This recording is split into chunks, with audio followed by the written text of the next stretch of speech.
Voice of Indonesia. Dari Indonesia untuk dunia. Dan informasi penting juga yang akan kami hadirkan untuk Anda bukan mengenai edisi liburan ya, bukan loh pendengar. Karena ini informasi penting dari sahabat-sahabat Voice of Indonesia, dari teman-teman IDN Global nih. Dan kita ada dalam program Halo Diaspora kerjasama Voice of Indonesia dengan IDN Global, dan sudah tersambung melalui Zoom dengan Bapak Iwan Wibisono, Presiden Indonesia Diaspora Network Global tahun 2023 hingga 2025.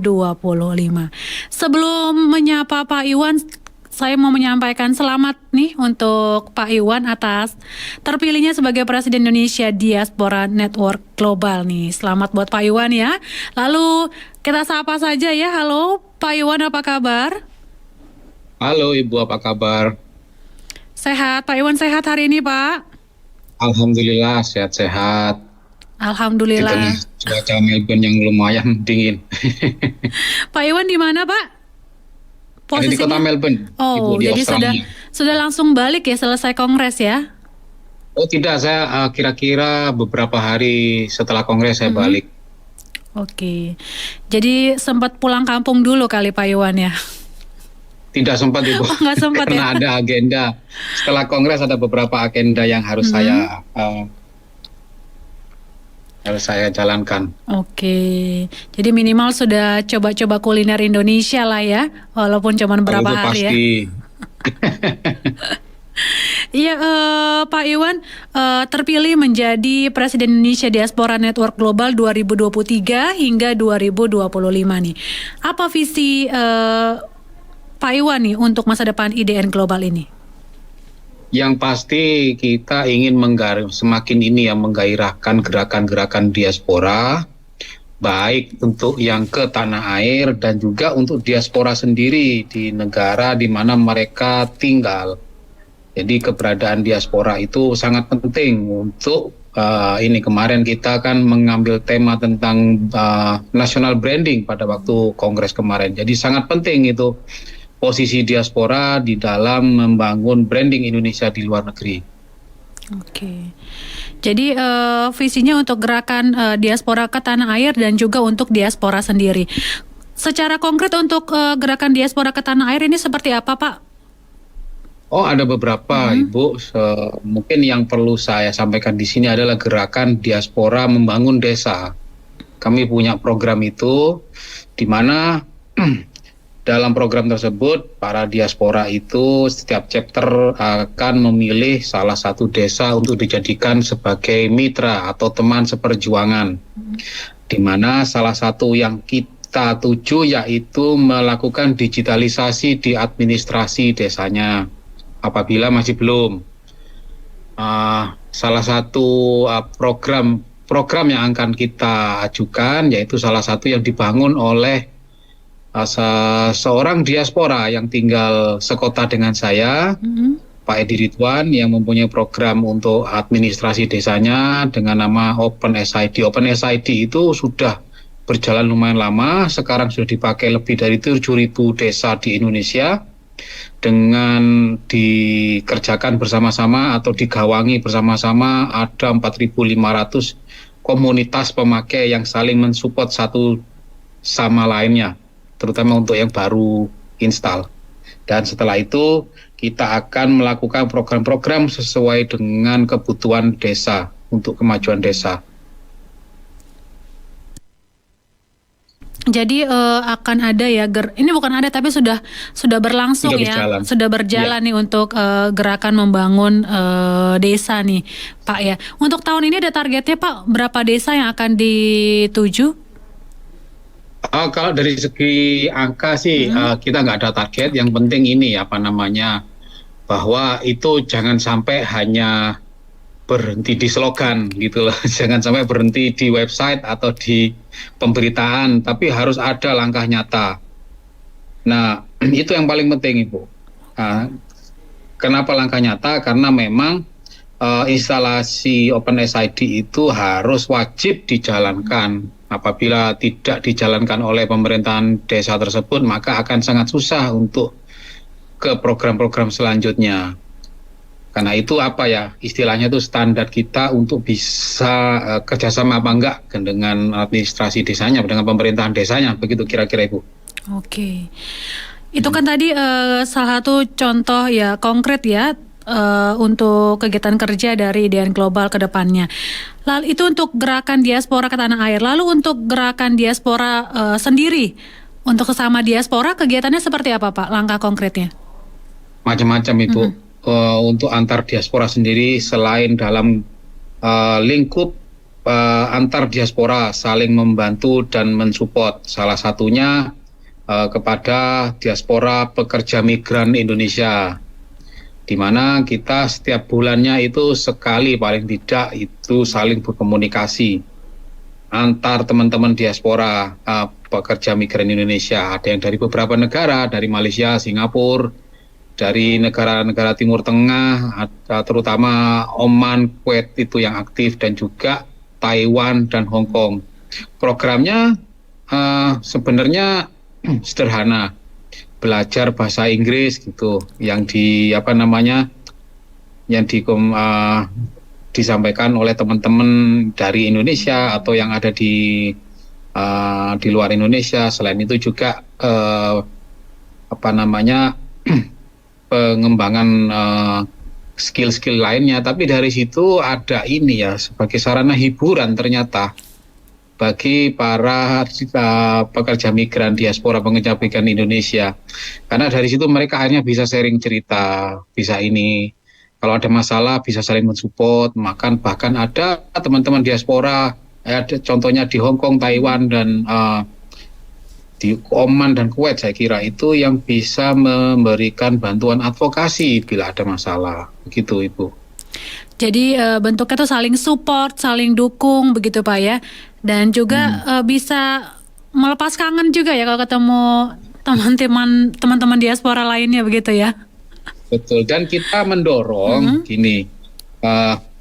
mendorong teman-teman pekerja migran Indonesia itu yang ada di luar untuk berangkat bisa menjadi pekerja domestik rumah tangga, tapi pulang balik sudah menjadi sarjana. Dan selama ini beberapa teman-teman pekerja migran Indonesia itu sudah berhasil melakukan ini dengan berkuliah di universitas terbuka, dan ada juga dibantu dibuka juga oleh dari Universitas Bina Nusantara atau BINUS. Jadi gitu, ketika pulang mereka bawa sesuatu dan ini juga bisa membantu desanya nanti ya, atau kampungnya begitu Pak ya? Betul. Salah satu juga ini ada namanya Pak Erlangga itu yang dari Taiwan. Beliau mengembangkan pengolahan sampah yang dimana diadopsi dari pada waktu beliau tinggal di Taiwan, pada waktu beliau bekerja di Taiwan. Benar-benar teknologinya diambil, diabsorb. Beliau juga sarjana, pulang sebagai sarjana dari universitas terbuka, dan sekarang sudah membuka di desanya sana di Kabupaten Subang. Oke, luar biasa ya. Jadi diaplikasikan langsung ya ke desanya. Itu luar biasa sekali. Itu luar biasa sekali Pak. Lalu rencana nih Pak, adakah rencana yang kedepannya akan dijalin atau ditingkatkan ya? Rencana kerjasama dan kolaborasi mungkin dengan IDN Global? Begini, kami sudah bekerja sama dengan berbagai pihak ya, dalam hal membantu supaya produk-produk Indonesia bisa semakin berjaya di luar negeri. Itu juga penting, di mana keberadaan orang Indonesia di luar negeri itu kan sudah sesuatu yang istimewa bagi mereka, di mana mereka sudah punya captive market. Orang-orang Indonesia yang tinggal di luar negeri itu kan bisa dijadikan untuk sarana penetrasi pasar. Paling tidak dikonsumsi orang Indonesia dulu, nanti lama-kelamaan kan akan menyebar produk tersebut apabila sudah sudah uji secara alami ya, masuk di negara tersebut, ekspornya berkesinambungan, dan akhirnya bisa dikonsumsi oleh orang-orang non-Indonesia. Nah, itu yang kita juga akan gencarkan. Paling tidak ini kalau barang-barang dari UMKM itu kan yang sangat strategis itu peran diaspora di sini, yang mereka tuh akan bisa menyerap produk-produk UMKM dari Indonesia. Kan orang-orang Indonesia yang tinggal di situ kan banyak, Bu. Contohnya di Taiwan sendiri 300.000, di Australia ada 100.000, belum di negara-negara lainnya. Di Malaysia itu ada sekitar 2 juta, bayangkan. Itu sudah captive market yang potensial untuk bisa masuk ke negara tersebut. Itu yang kita bilang sebagai Indonesia Circle. Jadi selain sebagai pengkonsumsi, sebagai nantinya eksebitor juga, dan sebagai market intelligence. Contohnya kita bisa memberikan informasi secara sukarela kepada teman-teman orang Indonesia yang ingin mengekspor barangnya ke luar negeri. Seperti contohnya kalau saya tinggal di Australia, kita bisa memberikan masukan. Kalau orang Australia itu sarung bantalnya itu sukanya yang persegi atau yang bujur sangkar, itulah kira-kira. Sampai sedetail itu ya, Pak? Sampai sedetail itu memang. Jangan sampai mengirim barang yang salah. Akhirnya sampai sini kan tidak laku karena nggak sesuai dengan selera orang Australia atau standar orang Australia paling tidak. Ya betul ya, Begitu. dan Iya. padahal informasi itu informasi yang penting dan sangat mempengaruhi ya, Pak ya. Iya, betul Ibu. Jadi ada rencana berkolaborasi dengan para UMKM nih, Pak ya? Atau mungkin dengan... Sudah ya? Sudah Ibu, sudah beberapa kali dan akan nanti akan kita eskalasi lagi gitu. Jadi lebih digencarkan. Okay. Jadi kita tidak terlalu tidak akan masuk pada area-area teknis seperti harus mengkurasi dulu barang-barangnya, itu terlalu rumit kan ya. Yang penting diaspora itu mengabsorb dulu barangnya di sini, di negara-negara tujuan. Nah, kita akan sudah bermitra dengan pihak-pihak yang ada di Indonesia yang bisa mengkurasi barang-barang tersebut. Kita sudah beberapa kali, seperti dulu ada dengan Bank Indonesia saya kira itu di cabang Kediri kalau nggak salah, dengan beberapa kadin yang ada di daerah-daerah, itu mereka mengirimkan sampel, dan sampel tersebut nanti akan kita bagi untuk para diaspora, dilihat, dicicipi. Kalau memang dilanjutkan ke langkah berikutnya. Okay. Itu salah satu peran diaspora, peran kita di luar negeri, Bu, untuk bisa mengkonsumsi dulu lah, yang paling gampang kan, dan kemudian mengeksebisi dan memberikan informasi dan lain sebagainya untuk teman-teman UMKM terutama. Tapi kalau perusahaan-perusahaan besar itu kan sudah bisa jalan sendiri, langsung ke mana, ke retail atau wholesaler yang ada di luar Indonesia. Begitu Ibu. Mereka punya budget tersendiri begitu Pak ya, kecuali UMKM memang butuh dukungan dan support tentunya.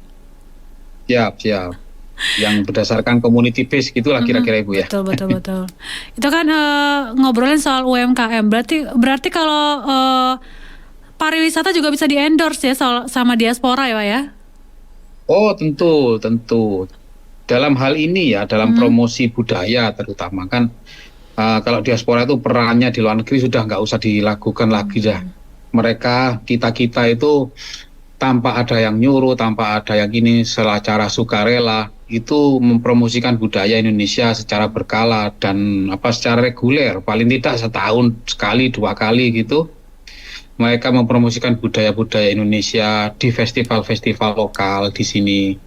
Kalau teman-teman di Melbourne kemarin, itu ada yang mengadakan panggung cerita rakyat di Melbourne sini, Mbak, ada Andi Lumut yang dikerjakan secara drama teatrikal gitu, yang menggabungkan antara animasinya itu animatornya dari Indonesia, musiknya dari Indonesia, kostum-kostumnya itu dari Malang, dari Jember.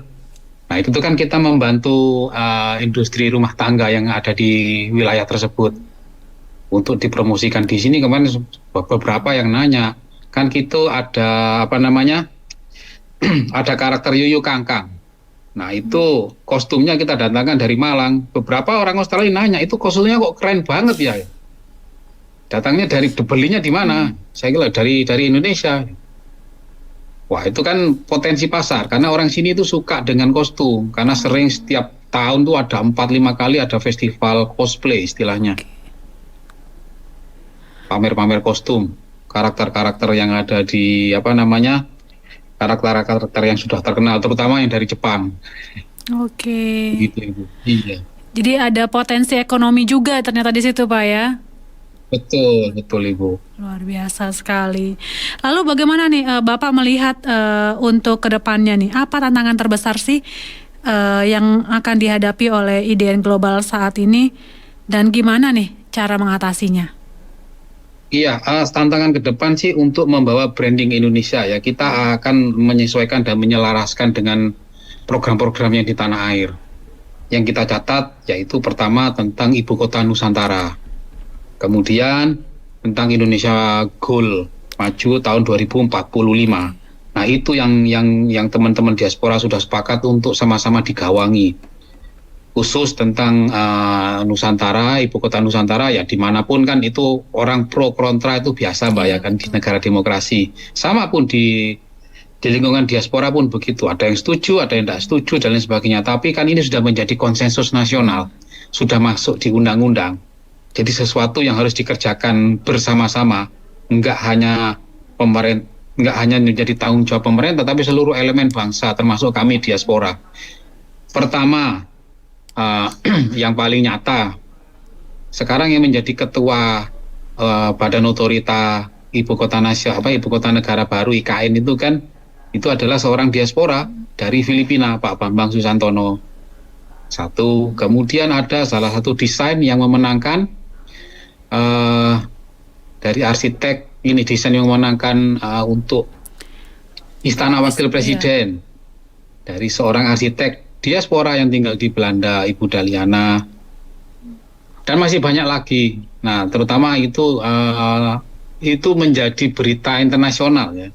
Ibu Kota Negara Indonesia Baru katanya terlalu ambisius lah ini dan itulah. Nanti akan ada kritik lingkungan dan lain sebagainya.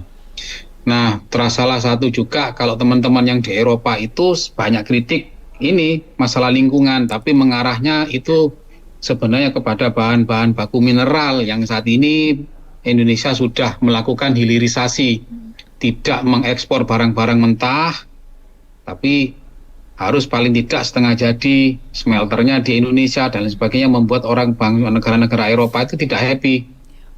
Nah, di lain sisi akhirnya melemparkan isu inilah apa namanya lingkungan dan lain sebagainya.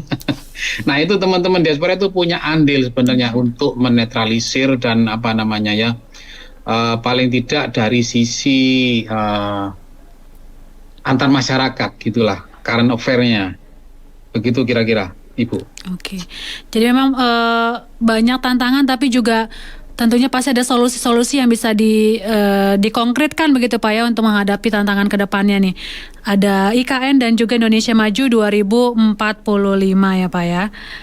Lalu kira-kira apa nih langkah yang Pak Iwan ambil nih untuk memastikan IDN Global ini tetap relevan dan adaptif juga ya terhadap perubahan dunia yang dinamis ini? Iya, kita tuh syukurnya ya, akhir-akhir ini memang branding Indonesia itu sudah naik. Itu dilihat dari beberapa, kalau dulu Bu, saya sering dengar cerita ini ya, contohnya ini ya. Tapi ini sudah dulu sekali. Saya sudah lama nggak dengar cerita seperti ini. Jadi teman-teman, saya dengar teman-teman kalau di Singapura itu jalan-jalan ke taman, ngajak putra-putrinya jalan-jalan ke taman. Sama orang lokal di sana itu seperti dikira itu pembantu rumah tangga yang ngemong anak-anaknya majikannya. Nah, terus kalau dulu saya juga pernah dengar seorang diplomat yang melakukan perjalanan naik pesawat dengan kelas bisnis dari Malaysia Barat ke Malaysia Timur, gitu, entah ke Sarawak atau ke Kuching, ngobrol-ngobrol sama orang di sana di satu pesawat, ada yang ngomong, waduh baik bener ya majikan mau ngasih kamu kelas bisnis, gitu. Padahal itu seorang diplomat. Ya kayak gitu sudah lama saya tidak dengar. Itu bersamaan dengan hal-hal yang terjadi di Indonesia. Indonesia terakhir itu yang menjadi sorotan dunia, sukses menjadi tuan rumah konferensi G20 yang sangat luar biasa. Ini sesuatu yang sangat gaungnya itu penyelenggaraannya itu lain daripada yang lain, dari yang sudah. Nah, itu pernah menjadi tuan rumah Asian Games yang sukses, di mana acara pembukaannya itu kan membuat mata dunia terbelah gitu loh. Itu memang penting untuk melakukan branding atau jaim, itu perlu Bu memang. Bukan hanya menjaga image, tapi membangun image juga. Betul. Kita banyak terbantu. Dan Indonesia diprediksi akan menjadi negara ekonomi 5 besar dunia. Sama dengan dulu kalau orang-orang ini melihat barang-barang made in China. Dulunya itu kan pasti meremehkan ya. Dari segi kualitasnya, katanya tiruan, doji, dan lain sebagainya. Tapi akhir-akhir ini barang-barang made in China itu sudah bagus sekali, sudah lain. Malah kalau orang bangsa-bangsa lain itu ininya bukan merendahkan saat ini, tapi menjadi ancaman bagi mereka ininya concernnya sudah lain. Saya kira bangsa Indonesia juga mengalami situasi yang kurang lebih sama seperti itu. Dan tentunya IDN Global juga akan terus adaptif begitu Pak terhadap perubahan dunia ini ya Pak ya, yang dinamis, betul, yang ya. Sangat dinamis sekali loh. Bisa dengan cepat begitu perubahannya ya. Siap. Ya, lalu apa nih mungkin pesan Pak Iwan, atau juga mungkin bisa kasih semacam inspirasi juga untuk seluruh anggota IDN Global dan para diaspora lainnya? Ya, jadi teman-teman para diaspora dan juga teman-teman yang orang masyarakat Indonesia yang tinggal di Indonesia, kami ini diaspora itu adalah orang-orang Indonesia, baik yang warga negara atau yang sudah berpindah kewarganegaraan di negara mereka tinggal, dan juga pada anak turunnya itu adalah diaspora. Manfaatkanlah posisi kami yang ada di luar negeri itu untuk sama-sama memajukan Indonesia dalam banyak hal. Kami ini tinggal menetap lama sekali, seperti saya contohnya itu, saya sendiri 20 tahun. Sudah lama ya, jadi seluk-beluk Australia seperti apa kurang lebih kami tahu. Dan kami sebenarnya ya, kalau boleh sedikit nyombong sedikit Bu ya, kami ini adalah diplomat sesungguhnya. Karena kalau yang diplomat yang mewakili pemerintah dan negara Indonesia itu kan mereka berputar 3 tahun sekali, 4 tahun sekali. Saat mereka di negara baru, mereka belajar melakukan adaptasi dan lain sebagainya. Nah, tapi kalau kami diaspora sudah menetap permanen di situ. Jadi untuk membangun dengan masyarakat lokal Australia sini, tentunya para diaspora sudah banyak temannya lah, orang-orang lokal sini. Begitu kira-kira, Ibu. Begitu. Jadi memang sudah tahu pasti begitu ya medan perangnya gitu Pak ya. Begitulah kira-kira. Oke. Terima kasih Pak Iwan untuk waktunya dan juga informasinya nih yang sudah dibagikan kepada para pendengar kami Voice of Indonesia. Berharap juga IDN Global semakin sukses nih di bawah kepemimpinan Pak Iwan ya. Dan amin. Salam untuk teman-teman diaspora di sana di Melbourne nih Pak Iwan. Ya, terima kasih Ibu. Terima kasih juga sudah diberi kesempatan dan peluangnya bagi kami untuk bersaling berkabar dan menyuarakan suara diaspora melalui Radio Republik Indonesia. Ya, terima kasih Pak Iwan. Semoga kita berjumpa kembali ya. Sampai jumpa Ibu. Voice of Indonesia, dari Indonesia untuk dunia.